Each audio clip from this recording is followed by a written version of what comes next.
Hello everyone, সবাইকে advance merry Christmas. সামনেই দেখো ক্রিসমাস আসছে, আর বাড়িতে কেক না বানালে চলে নাকি? এইরকম ফ্রুট কেক হলে কার না ভালো লাগে। বাজারে তো প্রচুর কেক পাওয়া যায়, সব কিন্তু নিরামিষ হয় না। সেই কারণে দেখো আজকে নিরামিষ কেকের রেসিপি নিয়ে চলে এসেছি। সবার প্রথমে দেখো টুটি ফ্রুটিতে ভ্যানিলা এসেন্সটা মাখিয়ে নেবো। ভালো করে এসেন্সটা মাখানো হয়ে গেছে, এবার আমি এর মধ্যে একটু ময়দা দিয়ে দিচ্ছি। তুমি চাইলে তো আটাও দিতে পারো। তো ময়দা দিয়ে এগুলোকে ভালো করে না কোট করে নিতে হবে।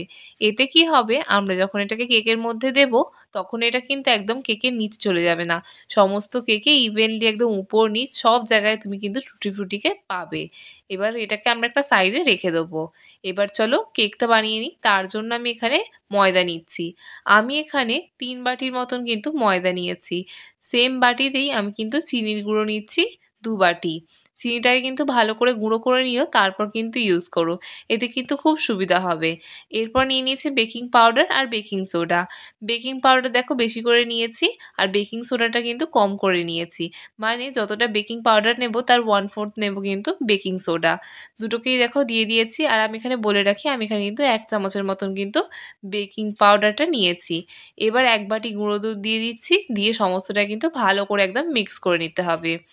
এবার বলে রাখি, চিনিটা দেবে যে যা যেরকম খেতে চাও। মানে খুব বেশি মিষ্টি খেলে সেই অনুযায়ী কিন্তু একটু বেশি করে চিনি দিও। আমি যেটা দিয়েছি সেটা একটা অ্যাভারেজ চিনি, যেটা সবাই খেতে পারবে। কারোর খুব বেশিও মনে হবে না, খুব কমও মনে হবে না।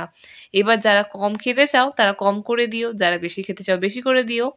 এবার দেখো একটা ছোট্ট বাটিতে করে অল্প করে আমি একটু তেল দিয়ে দিচ্ছি। এখানে কিন্তু সাদা তেল ইউজ করেছি। এবার আমি সেম বাটিতে কিন্তু 1 বাটি একবারে টক দই দিয়ে দিচ্ছি, আর একদম সামান্য পরিমাণে দিচ্ছি নুন।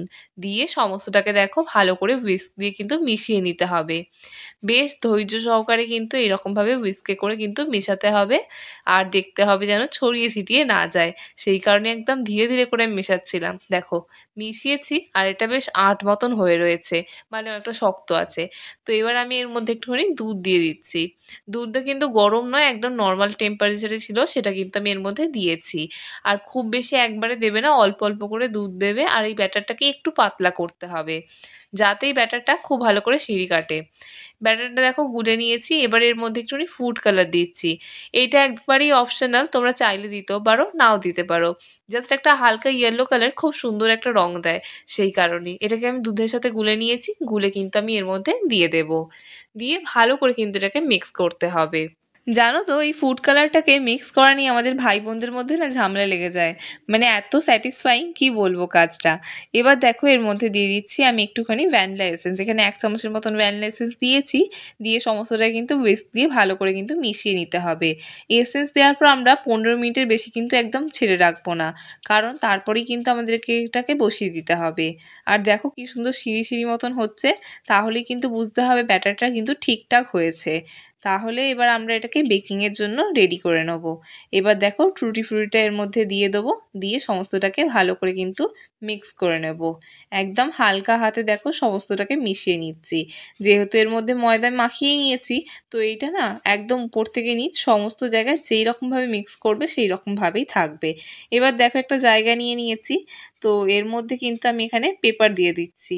এখানে বাটার পেপার ইউজ করতে হয়। তো তোমার কাছে যদি বাটার পেপার না থাকে, এমনি যে কোনো পেপারকে কিন্তু ভালো করে অয়েল ব্রাশ করেও কিন্তু ইউজ করতে পারো। এবার দেখো নিচটাতে ভালো করে কিন্তু তেল দিয়ে দেখো ব্রাশ করে দিচ্ছি। চারিদিকটা এরকমভাবে তেল ব্রাশ করে দিলে বের করতে কিন্তু খুব সুবিধা হয়। এরপর কাগজগুলোকে একদম মাপ করে কেটে নিতে হবে। সবার প্রথমে দেখো এই নিচটাতে বসিয়ে নিচ্ছি। ভালো করে বসিয়ে এখানেও কিন্তু দেখো একটুখানি তেল মাখিয়ে নিচ্ছি। এতে কি হবে, ভালো মতো করে কিন্তু বসেও থাকবে, আর কেক যখন বের করব তখনও কিন্তু খুব সুবিধা হবে। এবার ধারটা যাতে লেগে না যায় তার জন্য দেখো এরকম লম্বা করে কাগজটাকে কেটে নিয়েছি। কেটে এবার ভালো করে এখানেও কিন্তু বসিয়ে দেব। এই দেখো একদম সুন্দরভাবে বসানো হয়ে গেছে। এবার এর মধ্যে আমরা ব্যাটারটা দেব। তার আগে চলো এটাকে প্রিহিট করে নিই। একটা দেখো বড় দেখে জায়গা নিয়ে নিয়েছি, এখানে স্ট্যান্ড বসিয়ে দিয়েছি। প্রিহিট করে নেবো, তারপরেই কিন্তু আমরা এটাকে বসাবো। চাপা দিয়ে দিচ্ছি যাতে এটা ভালো মতো কিন্তু গরম হয়। এবার আমরা ব্যাটারটাকে কিন্তু এর মধ্যে ঢেলে নেবো। আর একটা জিনিস বলে রাখা ভালো, যখন কাগজ ইউজ করবে সেই কাগজটা কিন্তু দেখে নিয়ে যেন কোনো রকমভাবে লেখা না হয় বা প্রিন্টেড না হয়, কারণ সেই কালিগুলো কিন্তু একদমই খাওয়ার জন্য হয় না। ফুড কালার তো খাওয়া যায়, কিন্তু যেসব কাগজে প্রিন্ট করা হয় সেই কালিগুলো কিন্তু একদমই খাওয়ার নয়। তো কাগজটা একদম সাদা নিও, সেটার দিকে কিন্তু নজর রেখো। এবার দেখো ব্যাটারটা এর মধ্যে ভালো করে ধীরে ধীরে ঢেলে দিয়েছি। এবার উপরটা একটুখানি সাজিয়ে দেবো। তার জন্য দেখো সবার প্রথমে একটুখানি আমন্ড একদম কুচিয়ে নিয়েছি, সেটাকে কিন্তু উপর থেকে ছড়িয়ে দিয়েছি। এবার কিশমিশ, তারপর কাজু বাদাম, টুটি ফ্রুটি সব আমি এর মধ্যে দিয়ে দেবো। বাড়িতে যা যা ড্রাই ফ্রুটস আছে তুমি সেগুলো দিয়ে কিন্তু সাজিয়ে দিতে পারো। এবার দেখো গ্যাসের ফ্লেমটাকে লো করে দেবো। তারপর দেখো এখানে প্রিহিটও হয়ে গেছে। এবার আমরা এটাকে বেকিংয়ের জন্য কিন্তু এর ভেতর ঢুকিয়ে দেবো।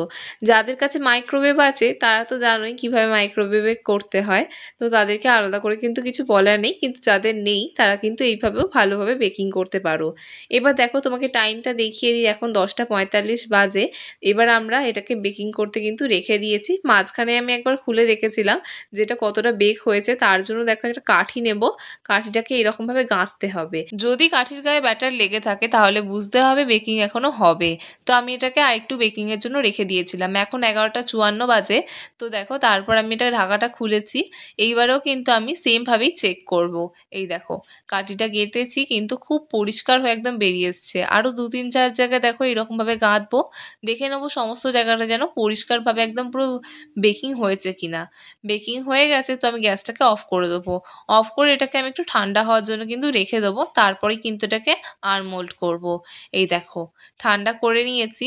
এবার দেখো কি সুন্দর দেখতে লাগছে না, একটা হালকা ইয়েলো কালার আর উপর থেকে কি সুন্দর লাল লাল চেরিগুলো, যেন মনে হচ্ছে আজকেই ক্রিসমাস। আমাদের আসলে বাড়িতে প্রতি বছর এরকম বাড়িতেই কেক বানানো হয়, তো বাইরে থেকে কিনে আনি না। তো আমার এটা ভীষণই ভালো লাগে। তোমরাও এই রেসিপিটা শিখে গেলে তোমরা যদি একবার ট্রাই করো তোমরাও কিন্তু বাইরের কেক একেবারেই ভুলে যাবে। এত সুন্দর সফট, নরম আর টেস্টি হয় কি বলবো, বাড়িতে না ট্রাই করলে জানতেই পারবে না। So enjoy your cake. এবার তোমাদের একটা ছোট্ট কাজ, চটপট যাও ইউটিউবে সার্চ করো ফোরন বলে, সাবস্ক্রাইব করে বেল আইকনটা ক্লিক করতে একদমই ভুলো না, যাতে আমাদের নিত্য নতুন রান্নার নোটিফিকেশন তুমি সবার আগে পাও। আর তুমি যদি আমাদের ভিডিও ফেসবুকে দেখে থাকো তাহলে আমাদেরকে ফলো করে দিও। And don't forget to like, comment and share. ইতি তোমার ফোরন। বাই।